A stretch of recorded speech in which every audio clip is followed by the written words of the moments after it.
Okay, so last week we did a few different types of meditation and discussed different forms of meditation and what to do, practically speaking, when normal issues arise. And I wonder if anyone had a chance to experiment a little bit in the week and had any questions.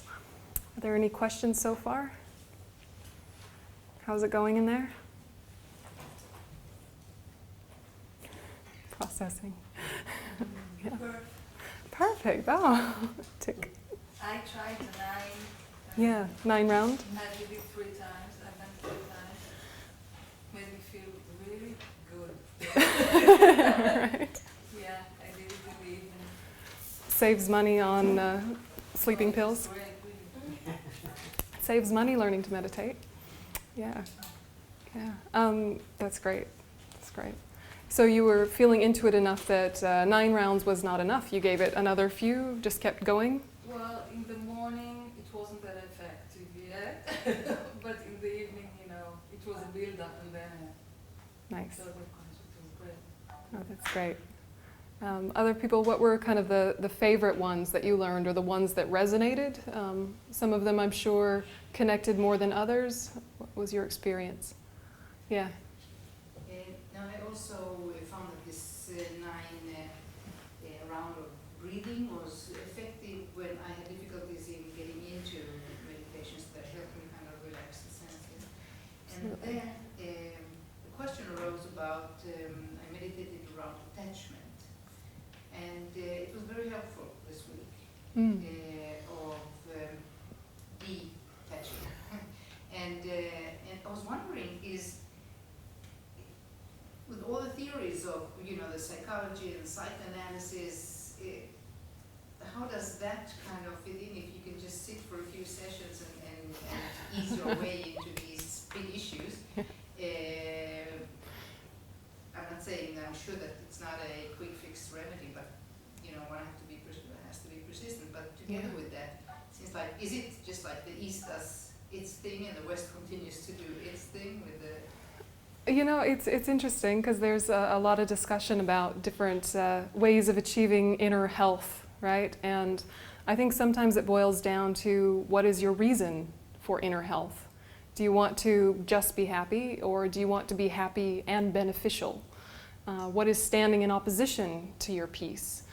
So sometimes very simple remedies like meditation, for example, looking at attachment, seeing it doesn't work, then you catch yourself and stop doing it. To a level, to a certain degree. But, there's often so many reasons that feed our delusions that we need congruent strategies, things that are working together in tandem that might be quite separate as you're doing them, but work together quite nicely. That, if you're sitting and your body hurts, it's harder to meditate. So you might do some yoga and then meditate.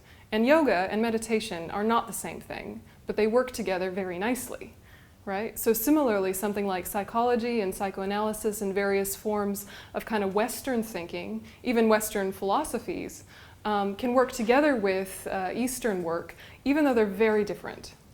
So it's much more about knowing yourself and which strategies work for you when, and why on earth are you doing it.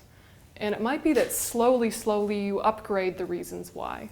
It might be that you start out with life is a struggle. I'm guessing part of the problem is me. Okay, you might just start there and look for different ways to manage that, internal self-harming behaviors that all of us do to one degree or another. And then as you start to look at yourself, you might notice others are the same. And then you might think, maybe I could help. Yeah, and then you think, but if I try and help now, I will make things worse because I am a mess, right? I'm a mess. So if I try and help other people from the basis of being a mess, I will create more mess. So perhaps if I get myself organized and I get myself a degree of stability, I will be more accurate and efficient in my abilities to help others. So slowly expanding your radius of why until it leaves no one out. Yeah. Yeah. I found myself concentrating a lot on attachment, which obviously also it has to do with things that are happening.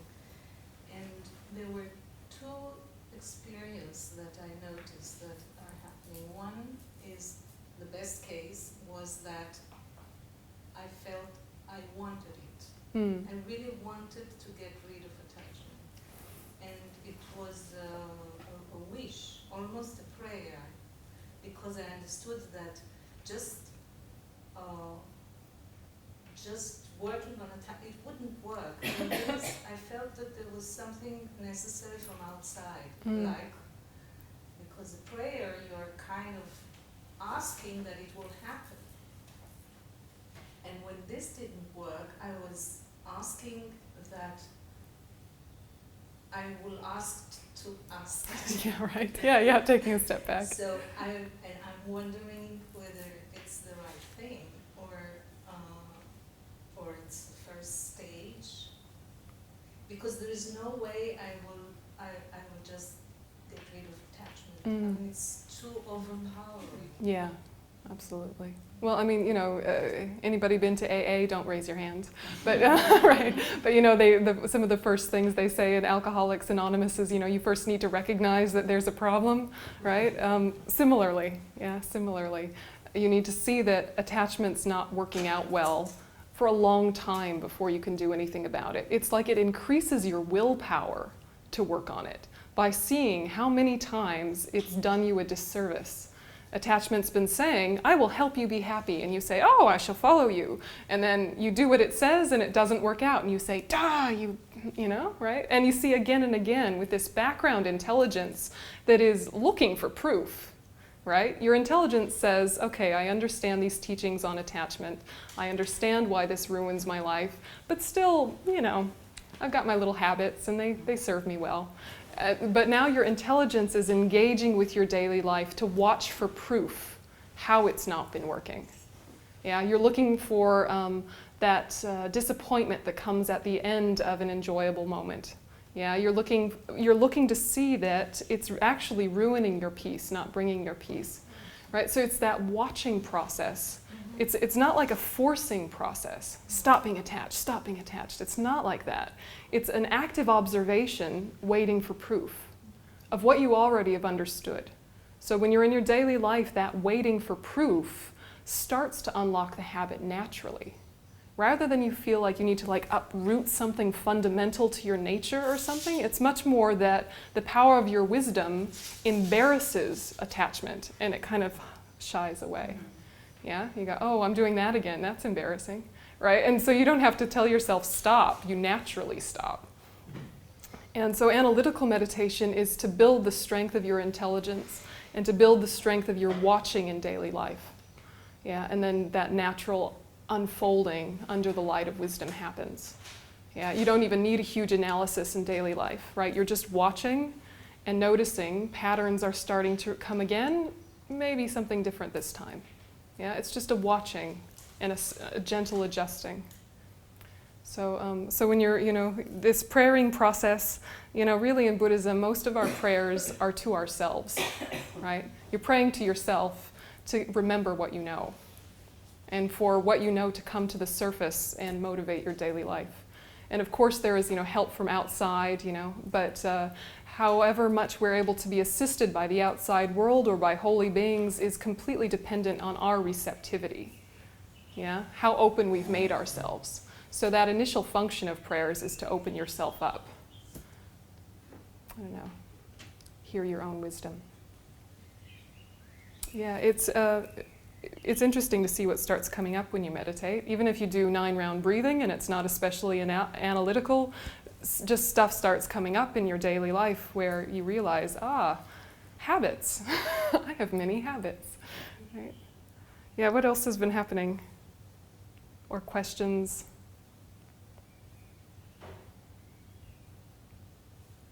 Yeah, Suzanne. Yeah. I'm sorry. No, go for it. I was thinking when we meditated last time, and I asked you whether this, you spoke about empathy, or we meditated on empathy, and I said maybe it's attachment and not empathy, how it feels to give it to others, and how it feels when you're being empathized. Compassion, yeah. Compassion. Yeah, but yeah. And during the week I thought that what was afraid might be just attachment, I kind of decided that it is compassion with myself and not pure attachment. And then this discrepancy between letting go of attachments and teaching kids that the first attachments, we should actually encourage them to bond and attach themselves to you know, or whatever, in order to be able then to function, you know, with compassion. So that was kind of a you know, question mark. Well, you know, this is something Jetsuma Tenzin Palmo says often, is that you need a very healthy ego before you can break it apart, right? So, you know, kind of a surface level of health needs to be developed before you're going to really get in there, yeah? If you're feeling quite fragile and unstable, or are a child and not, you know, kind of fully formed, this is not the time to do this active combating of what is the nature of self. Just friendliness, love, love, love. Just love flood them, right? And you know, if they're the sort of kid that is investigating deeply, and occasionally you get kids like that, right, that are really looking at what is the nature of the self, what is the nature of happiness. You get some cool kids like that sometimes.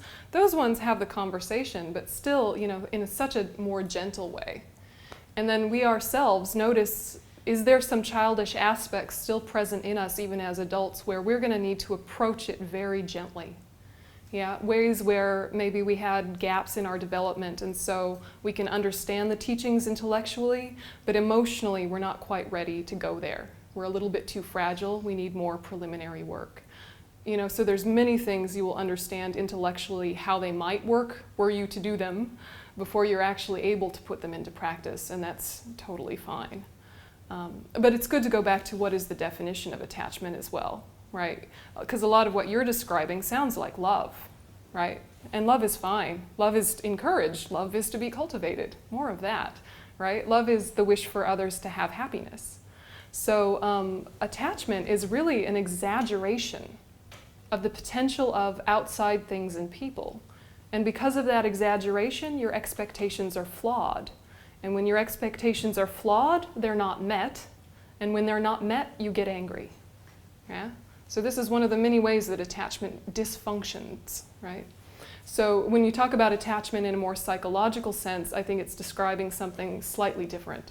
In Buddhism, attachment always carries that connotation of exaggerating. Yeah. Yeah. Any other questions? Scratching? Okay. Yeah. All right. So, so we'll do a little review, and I'll teach you some new stuff today as well. And you know, I'm not going to go through all the meditations we did last week, but just to make sure that you know them well enough that you could find them again. Yeah. So 9-round breathing. This was the classic, either as a preliminary or as a practice in and of itself. Totally, either way, it's really useful. And this is controlled breathing, which is very different to when you're doing regular breathing meditation and you're just watching the natural breath. So 9-round breathing, you start with, you got your fist, and then you've got your right hand, and you block, right? So you start by breathing in through the right nostril, breathing out through the left, in through the right, out through the left, right? And in those cycles, you're pushing out attachment energy. Yeah, and then you swap, right? And then you're pushing out anger energy, and then you do the center and pushing out ignorance energy. And you can do, you know, 1 round of 9 or do several until you really feel settled. And then you might be just done and think, all right, may my day be productive and kind. Off you go. Or you might start the next meditation having really gotten your mind nice and stable. So, you know, it is a really helpful one to do in the morning when you're still like kind of bleary-eyed. If you wake up like I do, like you've been hit by a truck and you're just like, what? You know, so it's a good one to just like clear stuff out. But, you know, it's also a good one to do if you're trying to go very deeply with a meditation. We often have so many discursive thoughts and so much agitation just from the daily contents of the day that if you just focus on the breath without doing anything beforehand, it takes ages to settle down. Yeah, have you ever tried to meditate on the breath and you're just so buzzy from the day? It's like, no, you need to go for a walk first, or no, you need to do some yoga first, or, write it down first, go to the grocery store. Something has to happen first because you're just too wound up to meditate. So, do something physical by all means, but if you would want to just meditate now, but you're too buzzy, this is a good one to do as a preliminary. Yeah. So shall we do it? Yes.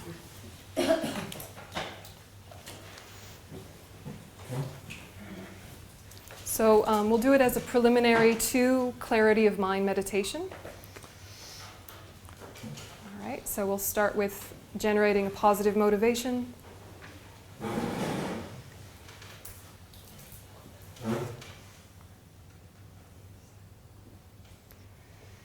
And so bringing a very broad altruistic motivation to your mind that thinks, just like myself, all living beings want happiness, want to avoid suffering.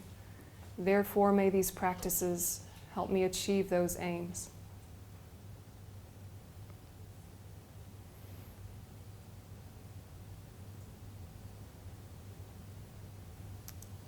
And now visualize the 3 channels in the body. The central channel starting between the 2 eyebrows, curving up and over the head, along the front of the spine, ending 4 finger widths below the belly button.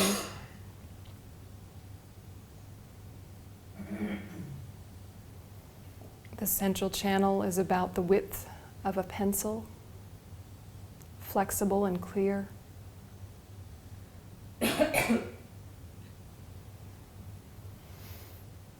And the right and left channels start at each nostril, curve up and over the head, down along the sides, in front of the spine. And they enter into the central channel on either side, hooking in. And so just stabilize that visualization for a minute.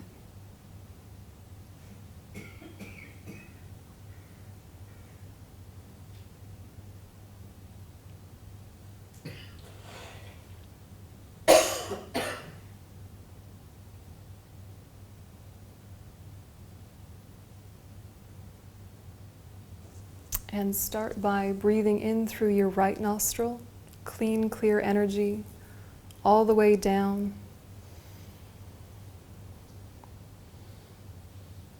And breathe out through your left nostril, all the attachment energy dissolving into space. And breathe in through the right, clean, clear energy.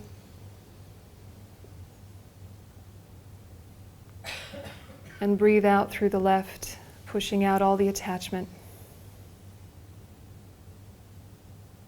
And in through the right. And out through the left.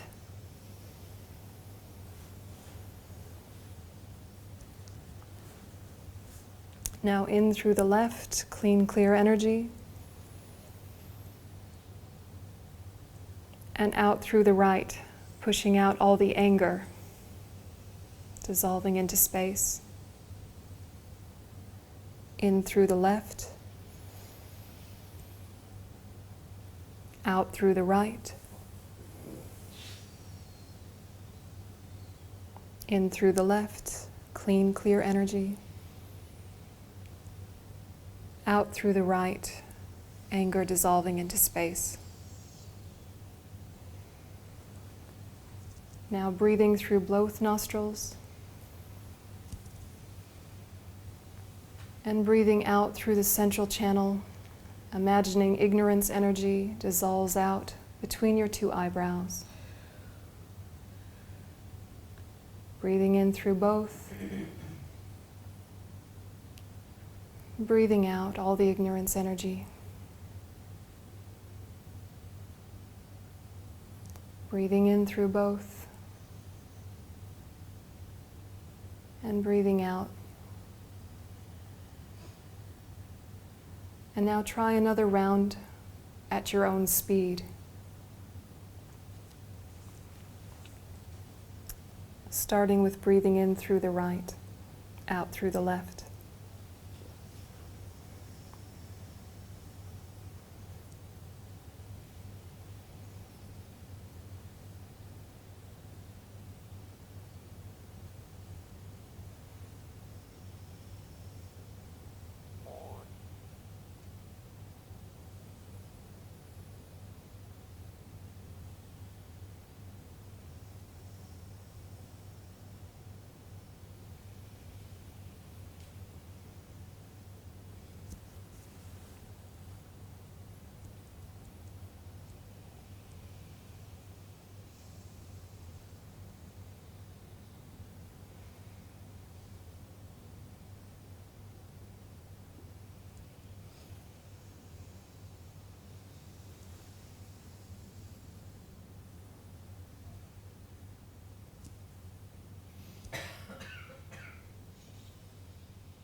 And whenever you finish that round, allow your breath to breathe again naturally without control.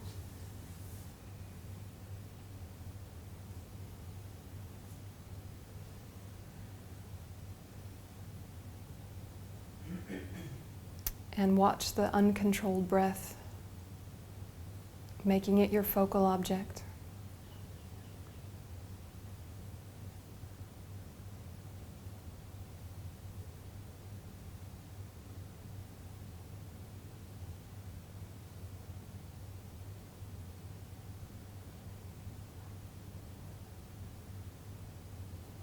And gradually moving your focus to the reflective quality of the mind, spacious, vast, and clear.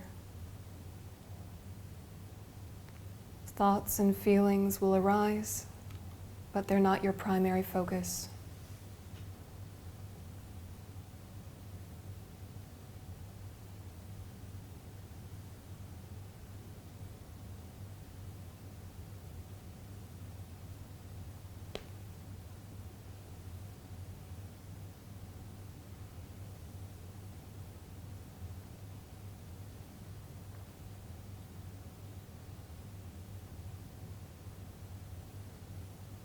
If it feels like your attention gets hooked on a thought or a feeling, imagine you gently unhook and let it go, and come back to observation of the spacious clarity of the mind.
And dedicate the merit, the mental energy you put into this focus to achieving your fullest potential for the benefit of all living beings.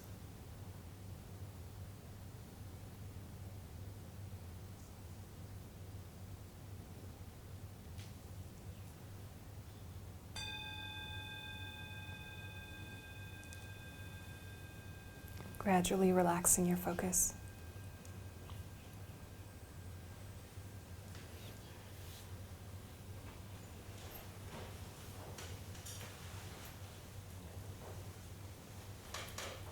Okay. Any questions while it's fresh, or do you want to learn something new? Yeah. I realized I cannot, from the left, You having a sinus issue? no air. No air, yeah. Yeah. I just realized. Yeah. All these years, you've had a blocked side. I'm so sorry. So you just visualize that it's happening then, if it's not really happening. Yeah. Right. No one suffocate, okay? Is there a meaning for why it's through the right side, the left side, and the center? Probably. Yeah, probably. I don't know what it is though. Yeah, probably. Anyone know? Yeah, oh yeah. When you take, you breathe out, you breathe in the same route, right? No, in through one, out through the other. No, I mean, you try to go along the mental route. Mm-hmm. And when you take the air in, you go in a certain way. Yeah. And when you go out, you go Yeah. the same way. Yes, like that, like that. Yep. Totally. And then swap, and then, yep, totally. Yeah. Maybe childish question. I would like to get, I don't know how to say it in English, redemption or excuse or permission to tell me that I don't have to do all this stuff. You don't have to do all this It's stuff. frightening, it's complicated, I see channels, oh my God, what does she want? What is it? I put here, it tickles me, it's not good at all, completely, I went into panic. Leave me alone. Can I concentrate on breathing, please? Yes, please. Thank you Yes. very much. So Yeah. I don't have to do it. Yeah, you don't have to do it. Stay- Go to your happy place. No You have my question. permission. Thank you very much. Until the next question. There will be a question. Okay. Yeah. Wait until Monday. No, not today. No, absolutely. If it's too overwhelming, just focus on the breath, single pointed on the breath. You get distracted, come back. You get distracted, come back. Nice and gentle, no big deal. Fine, totally. It's not, it doesn't prove that I'm not developing. No. I'm serious. I mean, breathing is not first stage that I have to develop. I don't have to develop. I don't have to do anything. No, you're fine, mate. Thank you very much. You're right. Yeah, don't worry about it. Yeah, you know, the Buddha didn't say it this way, but he meant different strokes for different folks, right? Yeah, I mean, right from the very beginning, he said people are different, right from the very beginning. So he taught all these methods, you sink into what's working for you. So this module, we are talking about all different types. It will be totally overwhelming. You pick one or two that are like your friend. And then other ones, we will drill more deeply into different topics, but then you'll know how to meditate on them. So this one is big overview, giving you lots of like samples, yeah? So yes, go to your happy place. Redemption. No, Redemption. Yeah. That's cool, man. Vajrasattva, I don't know. Yeah, other questions? Yeah. Last week you spoke about Vipassana, Mm. about body experience meditation. Mm. Please a little bit about this. It's coming in the last session. Totally. It's coming. See right here. Body. Yep, totally. And if I forget, remind me. Yeah, because I might forget. Okay. Others? Want to learn something new? Ready? Yeah. Okay. Woohoo! Here we go. So now we talked about structured analysis and we talked about observational analysis, right? As two different kinds of analysis. The observational analysis is when you're watching internal experiences with an agenda, right? To see that they are impermanent, for example. Now, when we're doing structured analysis, what we are doing is staying within an outline, staying contained within an outline, and not letting ourselves associate randomly. And so what we did as our first example was compassion, remember? Yeah, and so the very basic form was to set your motivation as always, identify compassion, think about what are the disadvantages for myself and for others when it's gone, what are the advantages for myself and others when it's present, conclude, it is good, dedicate, right? That was like the simple, yeah? So now we're going to do a step-up analysis, which involves a tiny bit of visualization If you're not a visualizer, no problem at all. Just imagine this is what's happening. And remember my example before of visualizing is not a magic hologram appearing in front of you. It's what you do when you remember something, right? So if you remember your bedside table and the lamp and the clock on your bedside table right now, you get a mental picture. Yes? Everybody? Nobody knows pictures? Yeah? That is visualizing, okay? So you don't have to be magic, right? This is just a normal thing we do all the time. So what we're going to do is an equanimity meditation. So you need 3 projects, 3 project people, okay? So you need to think about someone that you're very fond of, that affection comes really naturally, that you love, okay? You need one of those. So take a minute. Who's your best friend, right? Or your partner, or your kid, or whatever. Somebody, maybe not your kid. Pick someone that it's not complicated, right? Okay. Right, so someone who you have uncomplicated, free-flowing love and affection towards, okay? That's one. If you don't have one, pretend you have one, okay? That's much better. How's that? 9-point meditation. Yeah. You know, as... Choose me, man. Aww. Yeah. All right, then you need a stranger, which is harder actually, because you're like, how do I think of someone I don't know? That doesn't make sense. So, you know, look around the room and try and find somebody you don't know, and they can be your project, but don't tell them, okay? It'll make for weird boundaries later. Okay, so find a stranger, and then you need an enemy. And, you know, some countries, when I teach this, they say, oh, I don't have any enemies. I feel that maybe you will have enemies because you're Israeli and this will not be so hard for you. But if you don't have any enemies, pick someone that irritates you, right, that you really dislike. You need someone that their face bugs you, yeah? You know, you just see their face and you're like, yeah, you got one of those? Yeah, it could be someone from a long time ago in the past. Yeah, so you need your 3 people, okay, for this meditation. And then what we're going to do is play with our conceptions about them. We're going to look at the fact that we label them friend, enemy, and stranger from our perspective and assume that is the perspective. We think these are the categories they fall into. That's where they go. What? Right? Forgetting that some people love your enemy, some people hate your friend. People have grand emotions about the strangers, both directions. So all of this labeling is coming from you. That's one. The other way to look at it is from the perspective of impermanence, that the person changes moment to moment, the label changes moment to moment. Friends have become enemies, enemies have become friends, strangers have become friends, you know, et cetera, et cetera. But one person in one day feels different degrees of closeness throughout that day. Yeah? So like that. So you remember impermanence. The other way to look at developing equanimity is to look at the idea of benefit and harm. And this is getting deeper, okay? And this is getting more really nuts and bolts about what fundamentally drives us in a bad way, really, in an inefficient way. So what we're looking at is the fact that we assume friends are those who benefit us. And there's just kind of a built-in assumption that I like being with them because they help me in some way. I like how they're different, I like how we're the same, I like what we do together because it's somehow helpful. And what you want to remember is how many times you've done the wrong thing because of friends. Yeah? How many times you've done the wrong thing because of friends.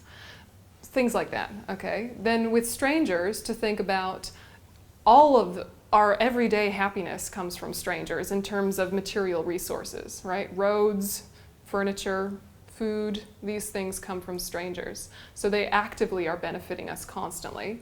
Also harm, watch the news, right? So strangers, not so neutral. Then enemies, this is where you get some good deep work, is to look at the fact that most, I would say perhaps even all, of your very strong positive qualities came from difficult experiences, namely ones with humans, right? So the very awful, difficult people in your life forced you to develop something as a coping mechanism for that. And some of those coping mechanisms are also worth looking at and destroying, but some of them are great, right? Like patience, yeah? Your degree of patience is very much based on how many difficult people you've had in your life. Do you think? Right? If you had no one difficult in your life, would it be worth your time to develop internal coping strategies? But difficult people are not necessarily enemies. It's not the same thing. Yeah, we're saying enemy in the very broad sense. People with whom you have aversion towards is too long to say. We call them enemies. But you could call them difficult people in your head if you like. Yeah, to make it less strong. But also think about like people who have actually done you harm on purpose. Like people who have betrayed you. Yeah, someone who was once a dear, dear friend and completely did the wrong thing. You know, those very rare instances where they were wrong and you were right. Usually it's not so clear, right? Imagine there was even one of those cases. How much did you learn from that? So much, right? So intellectually we get this. We're not stupid. We know how to reframe. We know how to revisit things. We know how to dig deep. Sure, we can do this intellectually. Yes? You all with me? But in terms of experience, to actually change the experience of seeing a difficult person and for the feeling to be, useful, beneficial. That actually the very sight of a difficult person makes you interested and curious about your responses, actually makes you happy to see them. You think, I'm surrounded by all these nice people. Finally, I get someone who's difficult. This is great. I'm going to work on this one. You're my project, you know? To actually get it so that's the first thought is really hard. So this is what this meditation is doing. So just to make sure we're not getting tangled with terminology, equanimity is of 3 types. We talked about one of them already, which was when we talked about the 5 faults and the 8 antidotes. Do you remember? So one of the 8 antidotes was equanimity. That was the antidote to over-application. Yeah? When you were applying an antidote, even when it wasn't needed. Yeah? Yeah, so this type of equanimity is called compositional equanimity, and it's resting in balance. Okay? There's another type which is the feeling of equanimity, a feeling of being balanced, a mental factor. The type of equanimity we're working on in this meditation is called immeasurable equanimity. Immeasurable in the sense of without measure, without limit. So you're trying to develop not neutrality, you're actually trying to develop goodwill towards all living beings, regardless of what category they fall into. So you're still acknowledging categories exist, you're still acknowledging some people feel closer than others, but that's no longer the reason for opening your heart towards them. Yeah, you're with me with the distinction? Yeah, so it can be a difficult person, but that's not the reason for your heart to shut down. Yeah, so that's the meditation. Shall we do it? Yeah, okay, let's go.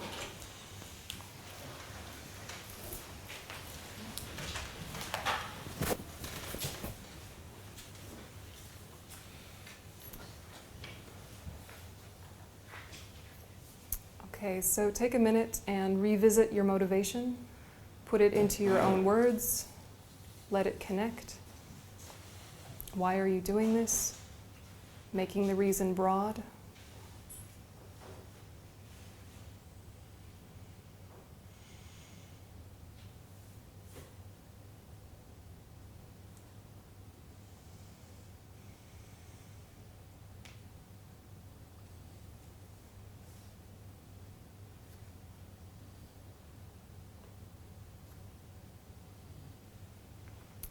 And now visualize that your very close friend is seated in the space in front of you, across from you. And take a minute to see their face very clearly in your mind's eye, or at least have the impression that they are there.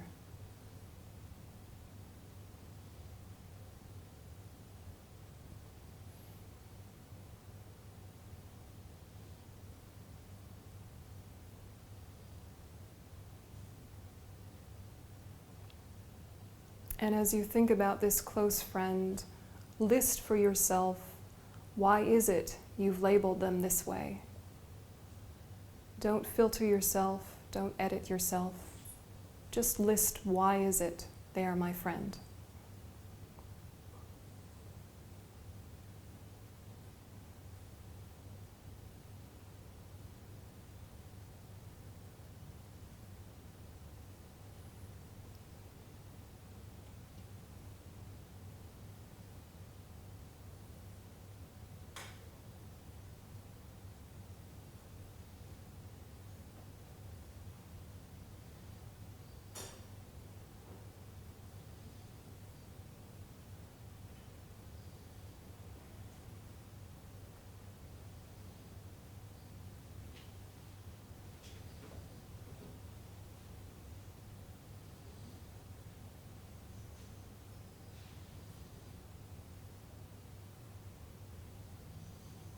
And as you look at these reasons for friendship, notice how many of them come from a very direct personal experience.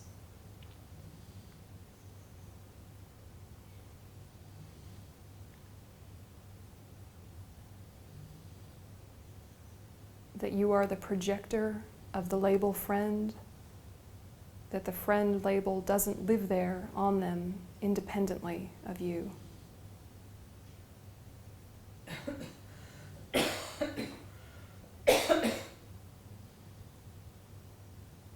It seems so natural to have warm feelings towards them. Keep that feeling of warmness, but try and think of people in their life who don't understand them and don't like them, this dear friend of yours.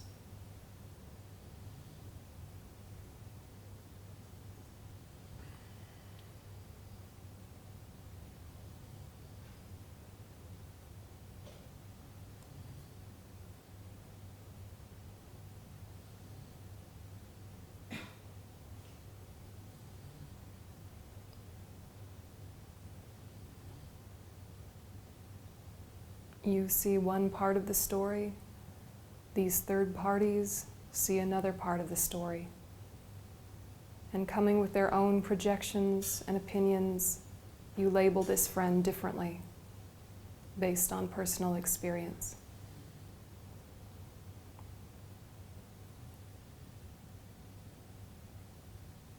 If they were inherently a friend, everyone would view them the same.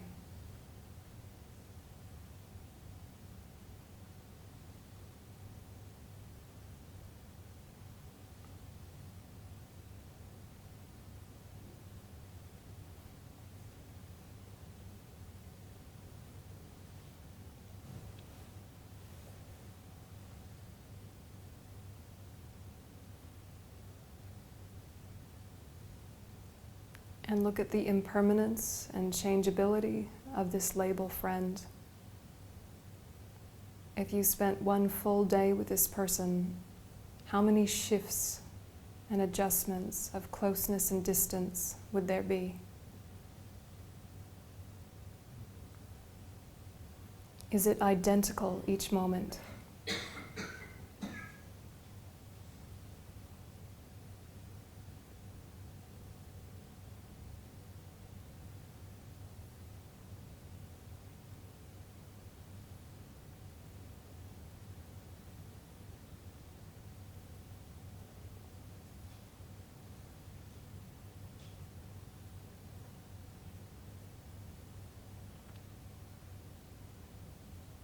And it seems as though closeness is beneficial, but is it always the case?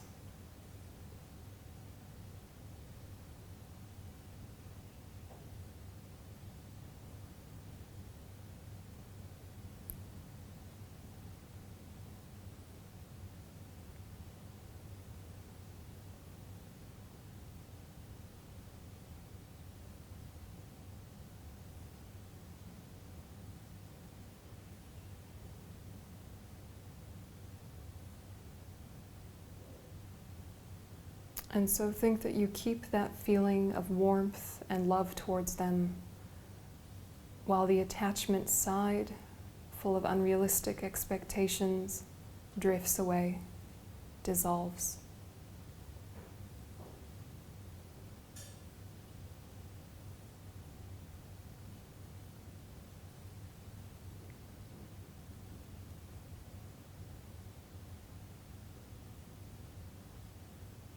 And now shift your focus to the stranger.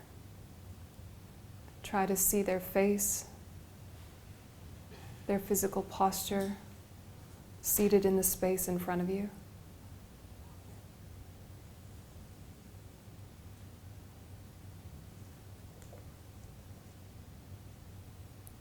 And again, list why is it they feel like a stranger.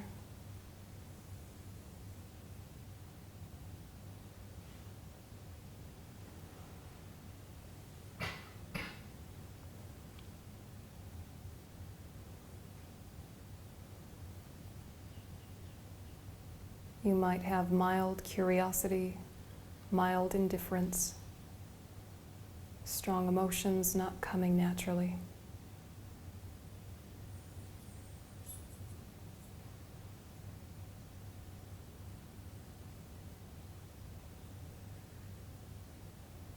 And yet you know with logic, definitely there are people who love this stranger. Definitely there are people who dislike them. So this label is coming from you. Try to acknowledge that.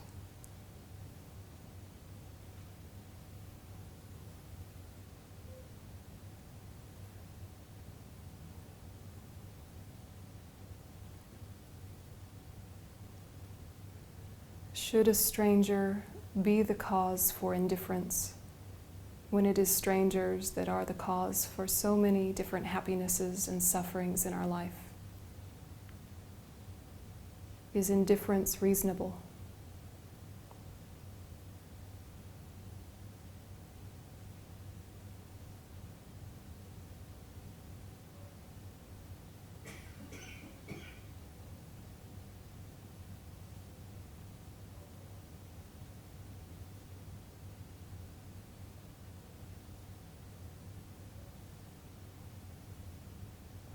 And so try to connect with the same warmth and affection that you had for your friend. And imagine you're able to send that same amount to the stranger, even as they keep their label as someone you don't know. What you do know is that they want happiness, and they don't want suffering, just like yourself, just like your friend. So wish them well.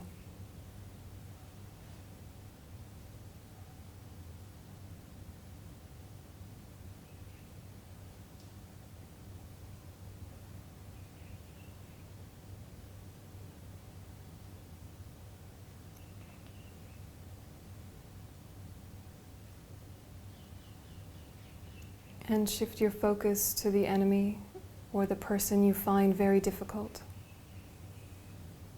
Try to see them clearly.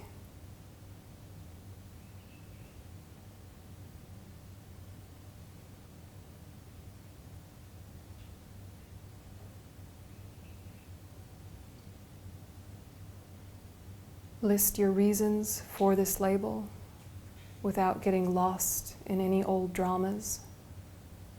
Try to make an objective list. I don't like them because.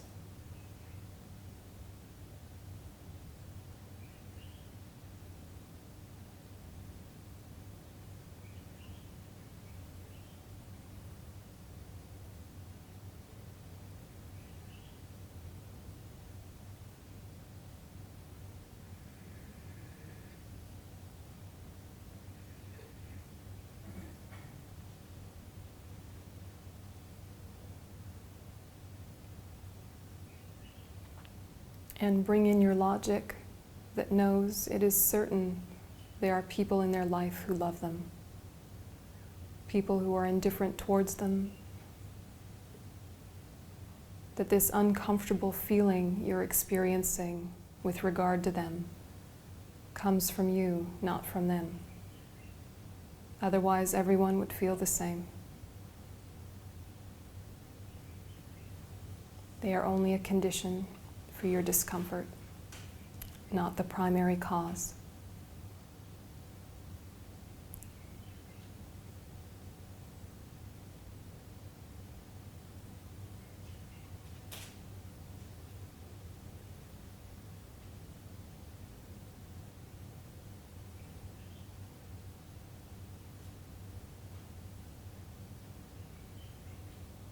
And bring in a memory of a time that someone you very much disliked actually shifted into a friend. You might have learned some background information about them or had some shared experience, and the label shifted.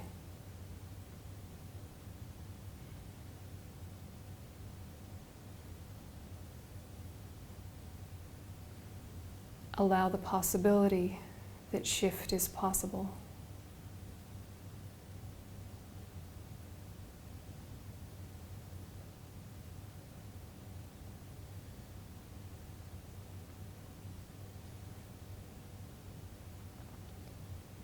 And acknowledge the benefit that came from the difficult person.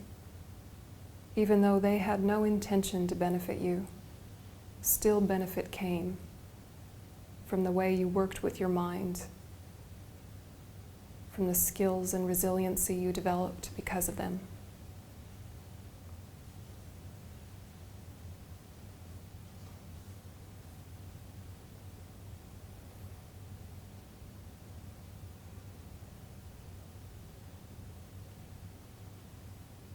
And as best as you are able, try to send them warmth and goodwill to the same degree as with your friend and with the stranger.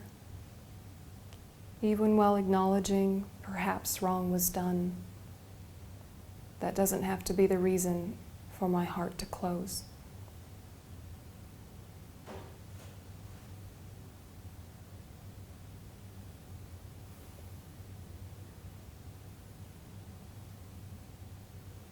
And think that these three people represent every single living being, and that you wish every single living being happiness and freedom from suffering.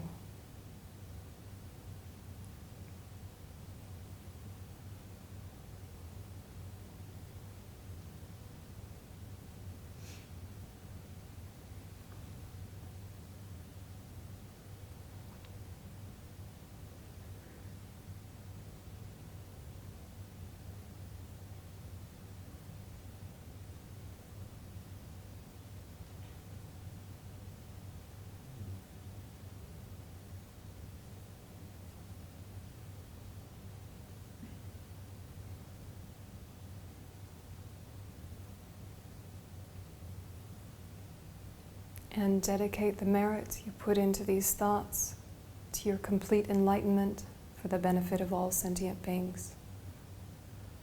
Adjusting that dedication to suit your own worldview, letting it sink in.